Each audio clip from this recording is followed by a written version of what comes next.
Everybody hates a broken throttle trigger on their trimmer. It's very annoying. I'm going to show you how to replace that. It's a simple procedure for those of you who may need that extra information on how to do it. So first of all, you want to start by loosening this screw here. There's a little nut at the bottom here, so it's going to fall down.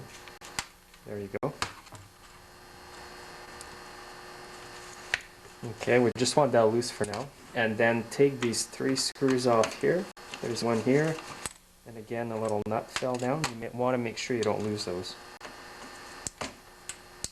One in here. You might not need to remove the center one there. So there we go. That's off. Then you separate it. Just go carefully doing this because it can actually crack the plastic that it's in. So I'm gonna move it like this, and always be careful because some of the plastic's pretty thin,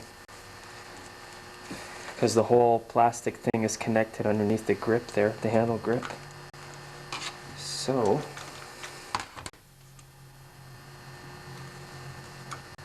and I'll just grab a flat screwdriver. Just going to carefully pry this open. There we go.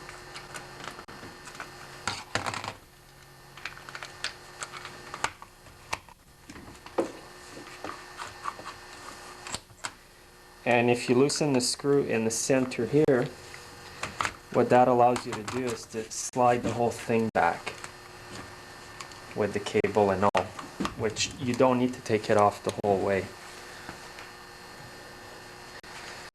So I'm just going to pry this open like that without forcing it too much. And there you can see inside there the cable's in there.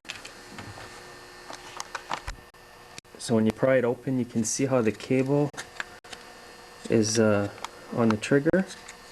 There's a little spring in there too. This little spring right here, you want to make sure you see how it's in place before you take the trigger off, because you're going to need to put that spring back.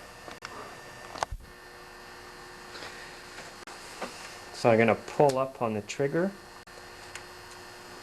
this, and just pull that out. So I've got another trigger here. It's already got the spring on. So I'm just going to reinsert the cable first, and then go like this, and there's a little slot for this to go in. I'm going to insert that in there.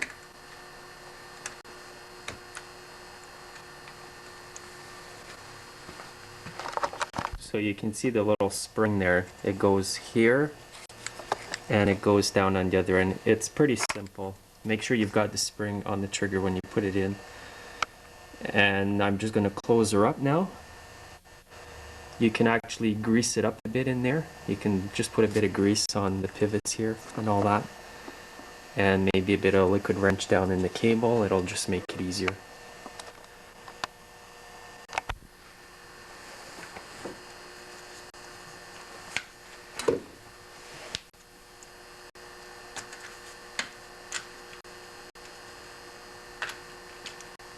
The clip in the middle here, you want to make sure it's kind of horizontal right here, or else it might be hard to put this back in together.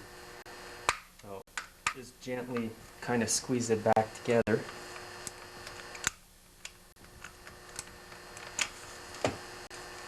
And then on this side, for the top, you just want to make sure that the switch is lined up properly.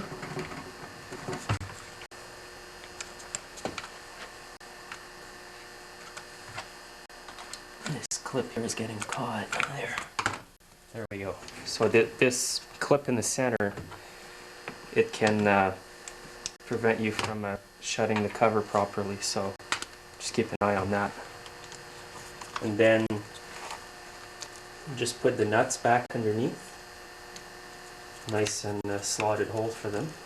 Just going to snug it. I'm not going to tighten up fully right now. And Same at for the bottom screw here. So now I'm going to bring this back where it was, right here. You can kind of see the old marks there where it was.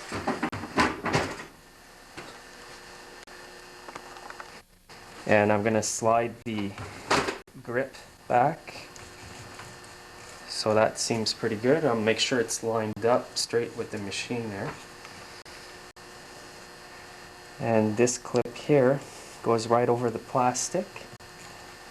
And you can kind of spread it to get it on there. So I'll just give these a quick tightening. Like that.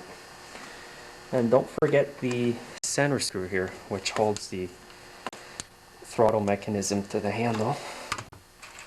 And the last one is the clamp here. And the little nut again goes on one side. And there we go.